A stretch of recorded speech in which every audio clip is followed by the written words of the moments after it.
to Meet the Maker. Today I'm chatting to Teri Bagnall of Teri B's Fantasy Crafts. Hi Teri, how are you?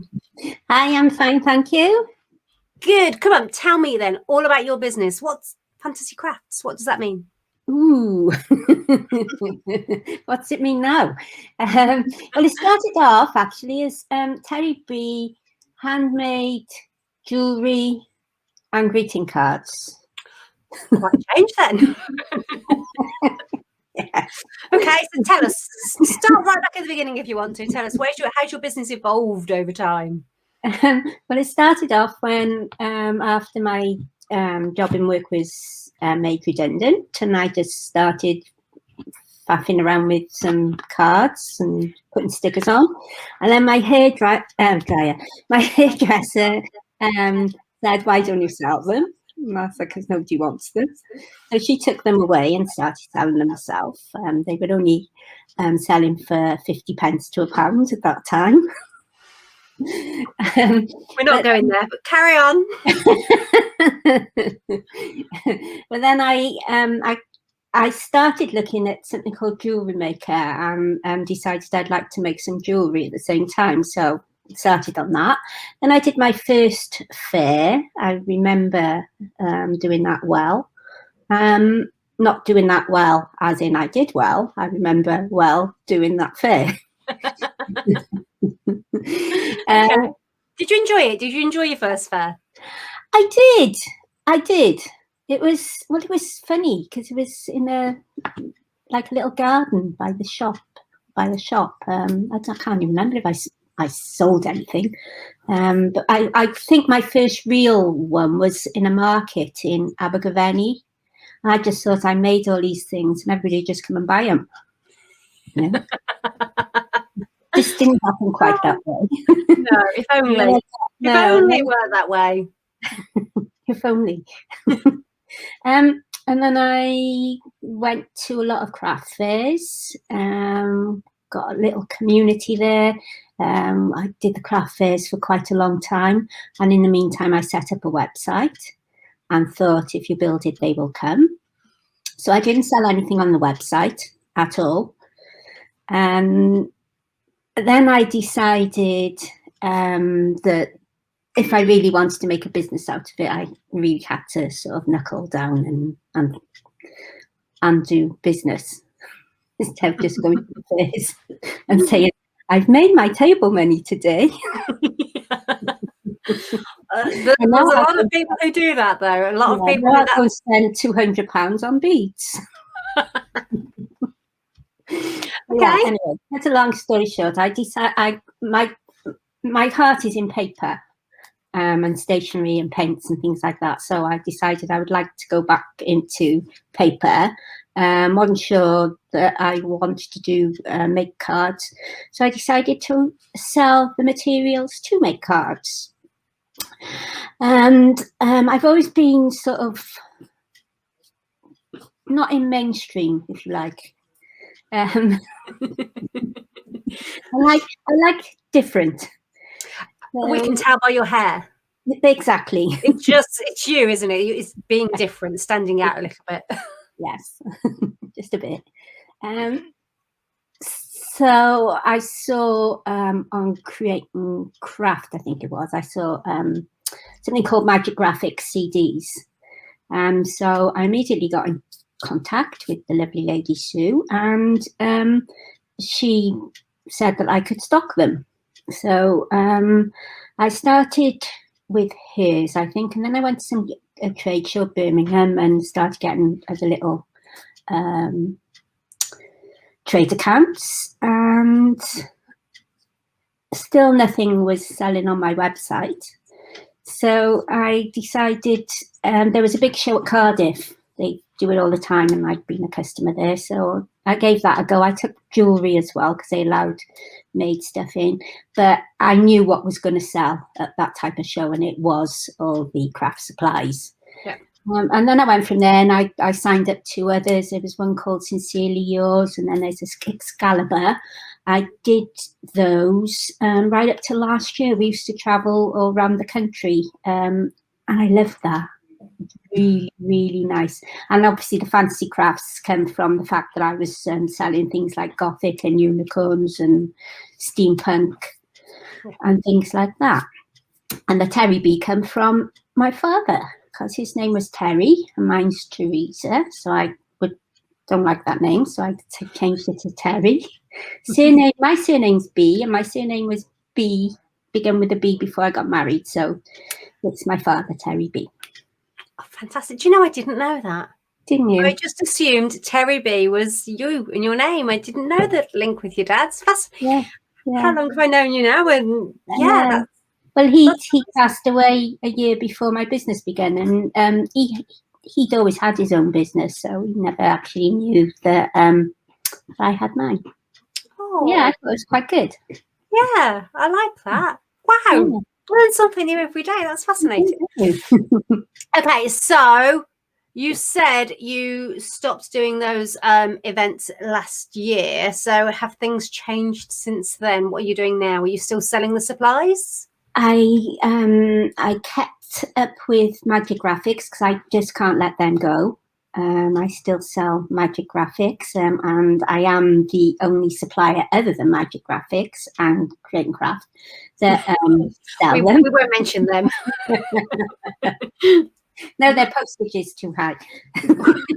Oh, there you go. You want to buy it with cheaper postage, you buy from Teri.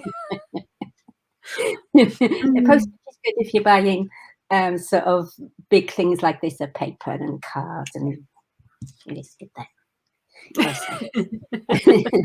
So you're still selling Magic Graphics. What else are you doing? Yeah. I'm actually doing some workshops at the moment, online workshops. It was just an unfortunate timing that I was going into online workshops when everybody got shut down, and everybody was doing online workshops. Especially the famous people as well. They got to make a living too. So I'm suddenly competing with people I didn't think I was going to compete with. Yeah. So just turned the whole thing on its head a bit. I know what you mean, because it's weird that I now talk to people, and I call when I have a Zoom session with people, I still now call it, I'm having a call. It's because that's nobody ever knew what a Zoom was. So it's really weird that now everybody in the whole world seems to know what a Zoom is. And I'm going, but we've been using it for years and nobody ever knew what it was. So yeah, it's very strange, isn't it? How everybody seems to kind of, everything's adapted and changed. But it's not always all negative, because more people now as well know that it can be done that way. People are more comfortable to use it and to join in as well, aren't they? And it's easier to get to those that were never able to go to the shows and workshops, because a lot of the workshops you could get at the shows and you watch the demonstrations there. I do miss the shows, I've got to be honest. But then I'm in the same boat as everybody else, so I haven't been able to miss it yet, because I don't think there's been any since I gave up. Oh, wow. Yeah, I hadn't put two and two together with that. Yeah, no, there might have been one. So tell me about your workshops, because so far you've told me that you originally started with cards and then with jewellery, so products of selling those, and you kind of very quickly figured out that make it and they will buy it didn't necessarily just happen. Then you switched into selling the supplies, and you found your events and you knew that people would buy those from those specific events. So that was great, that worked. And now you've moved into workshops. So what are you teaching people now? What are those workshops about? Well, I think because of the bits and pieces that I've done over the years, I think I've picked up quite a lot of experience. So with mixed media now come into its own as well, there's a lot of crossovers, even from jewellery into cards. And I'm one that likes to sort of research, and I'm not one that'll sort of create something one day and go, I can show you all how to do this now. No, I've got to know the ins and outs of why it's going like this and why it's going like that. And I'm always frightened that I won't be able to answer questions. So I have to have as much knowledge as I can to do these workshops. Having said that, I think I've got about 6 to 8 under my belt now. So what type of things have you, what do those workshops cover? What have you got? Can I have a look? Go on then. If you have a look. Yes, we'd love yes, to. Have a look at the Christmas one. This was an exploding box that we made for Christmas. So what's an exploding box? And as you can see, it's sort of alternative. We can see your influences. You take the lid off and it explodes. So what we made, and we've got another box in the inside. So what we did then with all these bits and pieces, we've got like little tags. There were places for what they called gift cards, tags. Right. I'm kind of peering over my screen to try and see it because it was just dipping a bit low. Oh. Wow. So you can put anything you want to in there, whether you keep it or gift it. I had jelly babies in the first one, and I kept them all the way up to the day we did the workshop. I know. So with your workshop, do you take people all the way through from the very beginning through to the end? Yeah. We've also done things like sort of these books, because this will give you techniques, if nothing else. Okay, so is that book been made from scratch? Yes. Yeah, just out of card. Wow. Brilliant. Yeah, just cards. We've got some tissue paper in there, distress inks. I try a lot to have, like, if I'm using distress inks and people have got acrylics, I try to have two ways so that you don't necessarily, you can't join in. I try to have sort of two ways you can do something. The workshops are done on a weekend, generally Friday and Saturday, depending how big the project is. You can Friday and Saturday, or Saturday and Sunday? Saturday and Sunday. Sorry, what did I say? You said Friday and Saturday. No, I meant Saturday and Sunday. Don't believe what I say. No, Saturday and Sunday. And they're recorded so that people can have a look after. I've got a lady that watches me at 3 a.m. in America. She always comes to the workshops, and she does them after. I mean, obviously that's not the time of the day that you want to be joining in on a workshop. Brilliant. Yeah. I love that. Yeah, I like that bit. And I love the fact that they're making it with you if they want to over that weekend, but actually they're learning skills. So the exploding box that you've just shown us, they can go off and make that in all sorts of different shapes and sizes and styles and designs. You've actually learned a skill as well. Yeah. Well, that's what I like to do. When I've got one coming up, it's going to be tags, but I've got a little group on Facebook, and what happens is there's a few beginners. So the reason I thought of something like tags, or even those little books, is that you can do techniques. So people can take them away, put them into their crafting, their cards, because a lot of them are card makers, but you can take them away and put them into all different other bits and pieces. Yeah, you're learning a technique to create a particular project, but that technique can be used in all sorts of other projects, and you can use that project to create different looks, different styles, different themes as well. Yeah, quite a lot. You do. It's fantastic. Lots of skills. So what I actually love is that you have gone through so many different ways of making money from craft, that you've done the products, you've done the supplies, and now you're doing the teaching. Because I think sometimes when people start a handmade business, when they start a craft business, they only think about, I'm making the product to sell. You kind of, or they might think, oh, I'm going to teach, but they think of it's in person, or it's one-to-one, or it's renting out a village hall, or whatever it might be. But actually you've done it in so many different ways, and you've adapted as well with technology.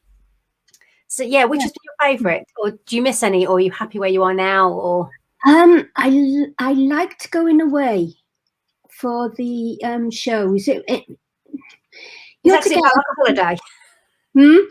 Is that because it felt like a holiday? It started off like that until I met you.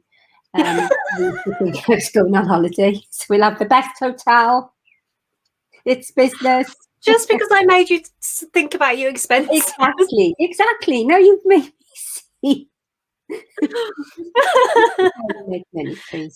Should we explain there that when you met me, you were doing the events, but you weren't factoring hotel costs into your expenses of what was costing you to do the events?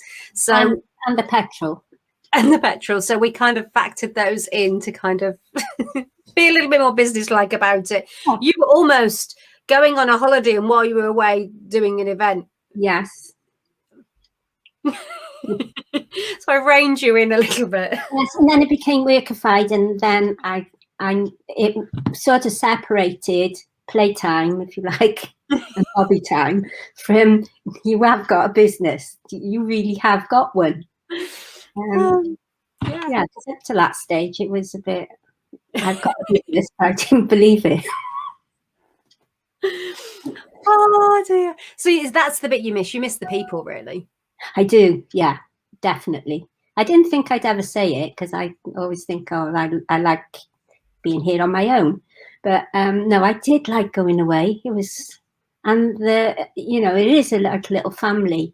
I mean, you can build a family online, can't you? I mean, your lady who stays up till 3 a.m. I mean, it's not the same, but you do still build a community. It is people who get to know each other and support each other. And even though you're there for a craft, you get to know each other. Oh, yeah.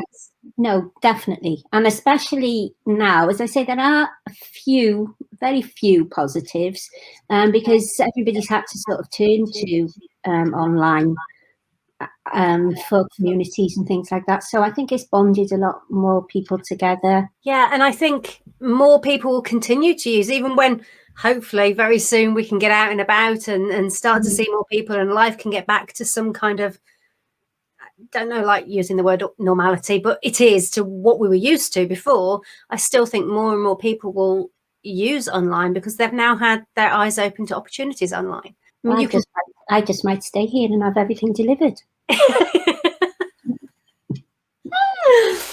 Oh dear. Okay, so question, and I love asking this question, but I don't know if anybody really likes answering it. Marketing, do you love it or hate it? Where do you fall? Which camp are you in? Depends what day I get out of the bed.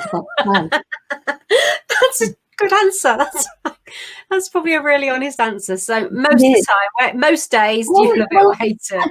Well, now that you've taught me that marketing is like doing a live, I like that bit of marketing because I get up and I can do a live in my own little group, and it means I craft. Yeah. If we're talking about today I have to write a newsletter, or today I have to go and put a post, or after you've done your live, please go and put it on YouTube and put some comments and some content, then I hate it. I like the doing, but not the after. I don't like the after party. I know what you mean. The tidy up bit at the end to kind of pull it all together. I get that completely. I do get that. What I love there is that you're saying that during the live video, you're basically crafting, that it doesn't feel like work, even though, in fact, if I remember correctly, it took us a while to convince you that actually that is marketing and that is work. Yeah, because I was enjoying it. You're not supposed to enjoy work. I've spent all my life not enjoying work up until about 10 years ago, and that is what you do to work. You don't have these mindset things, these stories that we tell ourselves, they kind of cause trouble, don't they? They do cause trouble. Yeah. I'm completely almost the opposite when it comes to business. I think you have to enjoy it. And you've just said that the bits you don't like doing, they're the bits you put off, the bits you avoid, they're the bits that actually we need to find other ways of doing them and handling them to make sure that you can, I'm not saying you'll love doing them, but they're as easy to do as possible so you still do them. Because if you don't enjoy them, you don't do it. And that can be what happens with marketing, isn't it? We always get out of bed and go, I don't want to do that today. And then you say to yourself, get back in bed and get up again. I don't want to do it today. You get back in bed until you do. That's okay till you get to the end of the day and all you've done is go there. You just go to sleep now. No, hope it works out tomorrow. I kind of like the theory, apart from the fact it could go on all day. But it is, sometimes you just have to get on and do, and it's as simple as that. Yeah. When you want a business. Yes. No, definitely. If you had a boss, a real job, they're paying you to go to work, you can't just decide you don't want to do that bit today. And yet somehow when we're our own boss, we kind of let ourselves get away with that a little bit. So yeah, I kind of will treat your going back to bed as the putting yourself in line. Oh yeah, I do like that. Okay, so if you had one tip, last question now, so you can breathe a sigh of relief. If you had one tip to pass on to somebody else who was thinking of starting their own business or was struggling with their business, what would it be? I would say what I do a lot, and I would give them the link to the Handcrafted community group, which is what I always do. Well, I knew nothing. If they want to end up like I did 6 years down the road and running around like a headless chicken, because you've got to be on Twitter, you've got to be there, and you just got no strategy, just doing. No, that's what I normally say first, and then I say, well, I'm part of the paid group, and that's up to them if they want it, but they need to see what you can offer. And I do say that. You haven't paid me. I do actually say that. I told somebody that this morning. Oh, you did. You've introduced somebody into the community group this morning. Yeah. It's good. And when I first come across you, I used to go around the fair going, look what I found. And now I say, beware. She's a hard master. Oh yeah, I get whip your interaction. No, my bit is I very much want everybody to be able to stop firefighting, stop panicking over marketing, stop feeling like it's this I don't know what to do. And how you were with it's realizing that actually your craft is your marketing. Yes, you might have to pause and take photos, or you might have to do it on a video, or you do something else, but your craft is your marketing. That's what you're there for. That's what people are connecting with you for. And yeah, hopefully we can find ways that you can enjoy it, because that's what it's all about. If you don't enjoy it, you're not going to do it. No, and if you don't treat it as a business, it won't last forever. You can't play all the time. It's true. You have to think about your numbers. I try. And you do a fabulous job. I love your business. I love what you offer for people. I mean, the exploding box, the book, they speak for themselves. The quality of your work and what you're teaching people to do is amazing. Thank you. Thank you so much for joining me today, Teri. It's been lovely to chat. And I can't believe that I didn't know before today that Teri B was your dad and not you. That's going to blow my mind. He spelt his name differently. So it's my spelling of his name. I still would never have known that was the origin. Fascinating. There's a story behind every handmade business. Always is. Right. Thank you so much. It's been lovely to chat. Speak to you soon. Thank you. Bye.